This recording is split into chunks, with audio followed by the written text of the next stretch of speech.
welcome to episode 276 of the Daily Fantasy Edge. My name is Adam Levitan. I'm one of the analysts here at DraftKings. I'm the father of the most beautiful beast in the world, Jerry. And it's an exciting day here in Mom's basement. The solo pod returns. Obviously, we have nothing to recap this week, so I figured we'd just take some listener questions, keep it nice and tight. But most importantly, I needed to hop on here because of the Week 1 Listener League. They hashtag made it bigger. In fact, their eyes may have been bigger than their belly. I mean, this is the most absurd tournament, by far the best tournament on DraftKings, and it's not particularly close. And honestly, I have nothing to gain here. I don't get paid, if it fills or it's bigger or whatever. It's just such an absurdly big rake-free tournament for you guys. So yeah, it's a $10 buy-in this year, 3 entry max, 100K guarantee. Yes, we need to fill 10,000 entries. So get in there, go to DK Playbook, find the logo for this podcast, click on that logo, go to the middle of the page, and there you'll get a link to this massive rake-free listener league. It's really not that hard. You go to DK Playbook, poke around till you find this podcast, and then you'll get there. It's basically that easy. I know. People still have a hard time finding it, though. They're sick. Okay. With that out of the way, we're going to get right to listener questions. Producer Luke, hit the theme music.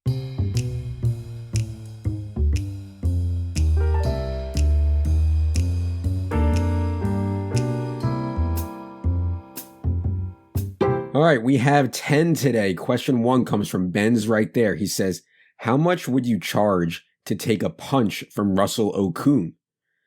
Okay, so Ben is referring to a little dust-up that I had with Mr. Okung a few months ago. I sent a tweet along the lines of, Melvin Gordon missed 4 games last year and the Chargers won all 4. They beat Tennessee, Pittsburgh, Cincy, and KC. So Russell Okung quote tweets me, and he says something like, if you're suggesting we're a better team without Melvin Gordon, you're wildly mistaken. I actually really like Okung. He's, super vocal in his belief in Bitcoin. Seems like a really smart guy. But then he also thinks that running backs matter. So who knows, man? Either way, to answer the question, a punch in the face from Russell Okung, dude is 6'5", 310. He could actually kill me with a punch. So I'm going to have to go expensive here. I'll say a cool $1 million. $1 million to take a punch from Russell Okung. This dude could seriously injure me. It's got to be $1 million. Hashtag how rich. Question 2 comes from Tom Nichols. He says, how do you construct cash lineups in week 1 when there is so much value? Do you put less bankroll in week 1 because there is more variance and unpredictability? I think some people play it that way, Tom, and I wouldn't fault you for doing it. I think some people also think the values are so plentiful and obvious in week 1 since the salaries are so stale that it's tough for reasonably competent opponents to make a bad lineup. But for me, I'm in there firing because I generally think the games are a bit softer in week 1, and I like the prove-it weeks, the quote-unquote prove-it weeks that I've talked about before. So yeah, while week 1 will be unpredictable, it's the same for everyone, and I've put more work in than most into getting ready. So prove to me that you actually know what's so obvious to all of us here in this bubble. Don't forget that, number of people on Twitter, number of people listening to this podcast, number of people on Establish the Run, whatever. It pales in comparison to the number of people playing on DK as a whole. We are in a hardcore bubble. There's no doubt about it. Question 3 comes from Philly Special. He says, do you still use WeWork on a Sunday? I'm not quite sure why Philly Special is asking this. A little scary, actually, to be honest. But yeah, as the kids get older, they are 4 and 1 now. It's just harder and harder to separate work from play/parenting when I'm home. They're absolutely insane. They're screaming and bouncing off the walls and constantly hurting each other and themselves. And plus that, they just want to play with me, which is great, but I can't be like, well, you see, buddy, I can't play right now because I'm scrolling through every 3-man in the lobby to try to find some good action here on this 4 p.m. only slate, So yeah, I know I've said this before, but I think it's important, at least for me, to have an office and create some separation between work and home. Question 4 comes from Jamie Rice. If we are one lineup, mostly cash player, what type of GPPs to put that lineup in? Single entry? One that pays out a higher percentage of entries? 2x min cash? Thanks. Yeah, those are all good ideas. the bottom line that I think, what the overarching idea that people should understand is that it's certainly negative EV in today's DFS environment to put a standard or good cash lineup in a large field GPP. In Millie Maker, things with, 30,000, 50,000 entries, 100,000 entries. Putting your cash lineup in there, I think is generally negative EV. Doesn't mean it can't work, but generally negative EV. I will say that if your cash lineups are like off the wall and somewhat correlated, it's probably fine. But I think generally, instead of putting your cash lineup into a top-heavy, large field GPP, you're likely better off putting in a bunch of triple ups and quadruple ups or the 10x boosters. And you can find all those in the multiplier tab in the lobby. I think those are somewhat interesting. All right, now it's time to tell you guys about HelloFresh, America's #1 meal kit. Get easy, seasonal recipes and pre-measured ingredients delivered right to your door. All you have to do is cook and enjoy.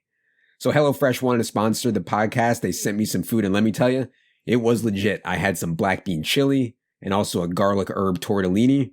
Really, really good. They gave me everything I needed to get the meal done from start to finish in 30 minutes. They let you change your delivery days, food preference, and you can skip a meal whenever you want.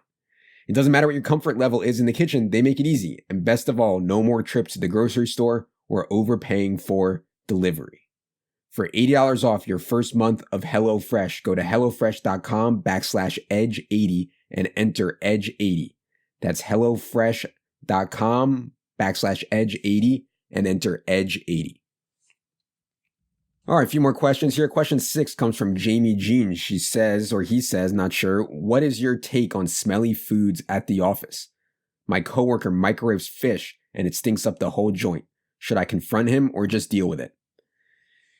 Yeah, as a considerate, nice, kind, living person in a society, you don't do this, right? Like there's this place I really like in Philly, this Italian place. I love getting pasta fagioli soup and linguine with clams. It's so good. But I know not to bring it into WeWork, right? Like it stinks so bad. But in terms of your question, Jamie, as for what to do, yeah, I mean, I'm just not a confrontational person at all. I'd probably just quit the job. Like the confrontation would just be too much for me to handle. Chip War Metals, he says, question in regards to new construction versus old house. I'm building before I go buy a house someone died in. Thoughts?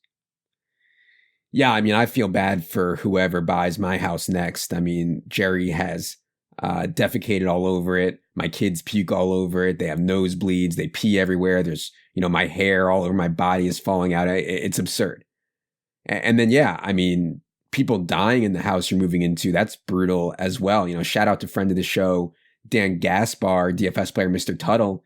He once got a bed from a family member who had died on it, just picked it up, put it on his truck, brought it home. No issues. I mean, he's sick. Unfortunately for me, I have too many mental issues to do that. And yeah, I think that going new construction for your house is always going to be optimal, in my opinion. Obviously, it costs a lot of money to go new construction. So #HowRich. All right, last question we're going to do today. I forgot to put the name here. Sorry for that. But he said, in a 12-team contest with friends that pays out the top 3, should I just enter my regular cash lineup or something with more correlation? Yeah, 12-team with friends that pays out the top 3, I would 100% just enter your regular cash lineup. And this goes back to what I was saying a little bit earlier about the bubble. There's just a low chance that your buddies are really grinding and know what the optimal plays are. So yeah, no need to get FPS, fancy play syndrome in a league like that. Just play what you think is right, and you will be fine. All right, that is going to do it for this week 1 solo pod. Please be sure to get into the listener league, not because I'm incentivized anyway, but because it's just good. It's just a good tournament, and we don't want them to #make it smaller. Never wanted anything to make it smaller. We'll be back on Thursday with Al and Pete to talk week 1. For Jerry, for producer Luke, I am Adam. Good luck, everybody.